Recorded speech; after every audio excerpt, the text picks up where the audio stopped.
ಒಂದು ಸರ್ಕಾರಿ ಸರ್ಟಿಫಿಕೇಟ್ ಬೇಕು ಅಂದ್ರೆ ಆಫೀಸಿಂದ ಆಫೀಸಿಗೆ ಅಲೆಯೋ ಕಾಲ ಮುಗಿತಾ ಬಂತು ಅನ್ಸುತ್ತೆ.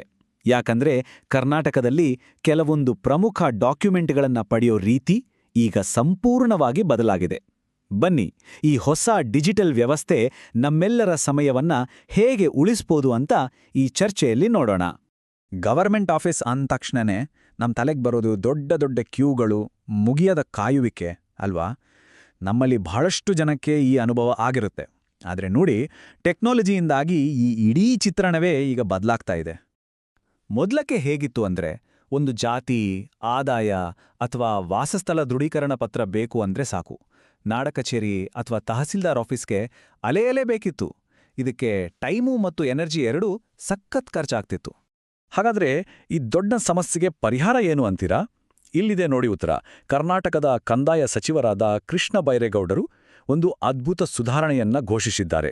ಇದು ಈ ಆಡಳಿತದ ದಾರಿಯಲ್ಲಿ ಒಂದು ದೊಡ್ಡ ಮೈಲಿಗಲ್ಲು ಅಂತಾನೆ ಹೇಳ್ಬೋದು.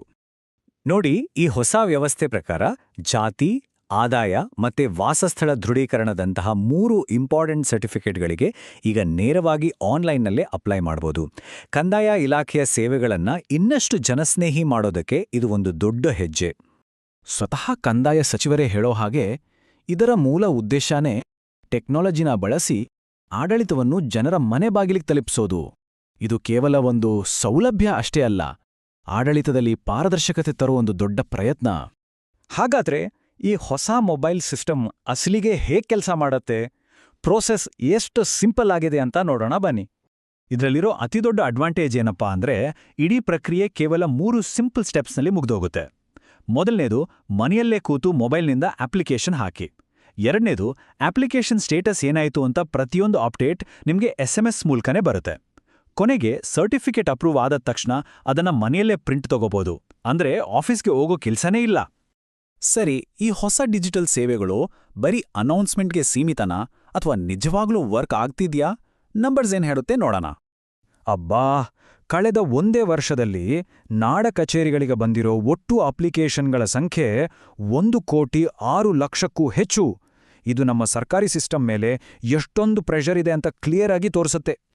ಆದ್ರೆ ಈ ಹೊಸ ಸಿಸ್ಟಮ್ ಬಂದ್ಮೇಲೆ ರಿಸಲ್ಟ್ ನೋಡಿ. ಈ ವರ್ಷ ಬಂದಿರೋ ಅಪ್ಲಿಕೇಶನ್ಗಳಲ್ಲಿ 99.35% ಅರ್ಜಿಗಳನ್ನ ಟೈಮಿಗೆ ಸರಿ ಮಾಡಿದ್ದಾರೆ. ಇದು ನಿಜಕ್ಕೂ ಅದ್ಭುತ ಅಲ್ವಾ? ಡಿಜಿಟಲೀಕರಣದಿಂದ ಆಡಳಿತದ ದಕ್ಷತೆ ಎಷ್ಟರ ಮಟ್ಟಿಗೆ ಹೆಚ್ಚಾಗಿದೆ ಅನ್ನೋದಕ್ಕೆ ಇದಕ್ಕಿಂತ ಒಳ್ಳೆ ಸಾಕ್ಷಿ ಬೇಕಿಲ್ಲ. ಕತೆ ಇಲ್ಲಿಗೆ ಮುಗಿಯಲ್ಲ. ಇದರ ಮುಂದಿನ ಹಂತ ಇದೆಯಲ್ಲ, ಅದು ನಾಗರಿಕರಿಗೆ ಇನ್ನಷ್ಟು ಸಿಂಪಲ್ ಆಗಲಿದೆ. ಈ ವಿಷನ್ ಹಿಂದಿರೋ ಅಸ್ಲಿ ಶಕ್ತಿನೇ ಈ ಕುಟುಂಬ ಡೇಟಾಬೇಸ್. ಏನಿದು ಅಂದ್ರೆ, ಇದು ಸರ್ಕಾರದ ಒಂದು ಕಂಪ್ಲೀಟ್ ಇನ್ಫಾರ್ಮೇಷನ್ ಸಿಸ್ಟಮ್. ಇದರಲ್ಲಿ ನಮ್ಮ ರಾಜ್ಯದ ಬಹುತೇಕ ಕುಟುಂಬಗಳ ಅಡ್ರೆಸ್, ಜಾತಿ ಮತ್ತು ಆದಾಯದಂತಹ ಬೇಸಿಕ್ ಮಾಹಿತಿ ಈಗಾಗಲೇ ದಾಖಲಾಗಿದೆ. ಅಂದ್ರೆ ಫೈನಲ್ ಗೋಲ್ ಏನು ಗೊತ್ತಾ? ಈ ಕುಟುಂಬ ಡೇಟಾಬೇಸ್ನಲ್ಲಿರೋ ವೆರಿಫೈಡ್ ಇನ್ಫಾರ್ಮೇಷನ್ ಇಟ್ಕೊಂಡು ಜನ ಅಪ್ಲೈ ಮಾಡ್ದೇನೆ ಸರ್ಟಿಫಿಕೇಟ್ಗಳು ಆಟೋಮ್ಯಾಟಿಕ್ ಆಗಿ ರೆಡಿಯಾಗಬೇಕು. ಅಂದ್ರೆ ಅರ್ಜಿ ಹಾಕೋಕ್ ಹೋಗೋ ಕೆಲ್ಸನೇ ಇರಲ್ಲ. ಸೊ ಈ ಎಲ್ಲ ಟೆಕ್ನಾಲಜಿ ಇಂಪ್ರೂವ್ಮೆಂಟ್ಸ್ ಹಿಂದಿರೋ ಅಸಲಿ ಉದ್ದೇಶ ಏನು? ಅದು ಕೇವಲ ಟೆಕ್ನಾಲಜಿ ತರೋದಷ್ಟೇ ಅಲ್ಲ. ಬದಲಿಗೆ ಕಂದಾಯ ಇಲಾಖೆಯನ್ನ ಹೆಚ್ಚು ಜನಸ್ನೇಹಿ ಮಾಡೋದು, ಆಡಳಿತವನ್ನ ಎಲ್ಲರಿಗೂ ಸಿಂಪಲ್, ಪಾರದರ್ಶಕ ಮತ್ತು ಸುಲಭವಾಗಿ ಸಿಗುವಂತೆ ಮಾಡೋದು ಇದರ ಮುಖ್ಯ ಗುರಿ. ಹಾಗಾದ್ರೆ ಈ ಡಿಜಿಟಲ್ ಕ್ರಾಂತಿಯಿಂದಾಗಿ ಸರ್ಕಾರಿ ಆಫೀಸ್ಗಳ ಮುಂದಿರೋ ದೊಡ್ಡ ದೊಡ್ಡ ಕ್ಯೂಗಳು ಇನ್ನೂ ಇತಿಹಾಸ ಸೇರುತ್ತಾ? ಈ ಪ್ರಶ್ನೆಯೊಂದಿಗೆ ಈ ಚರ್ಚೆಯನ್ನ ಮುಗಿಸೋಣ.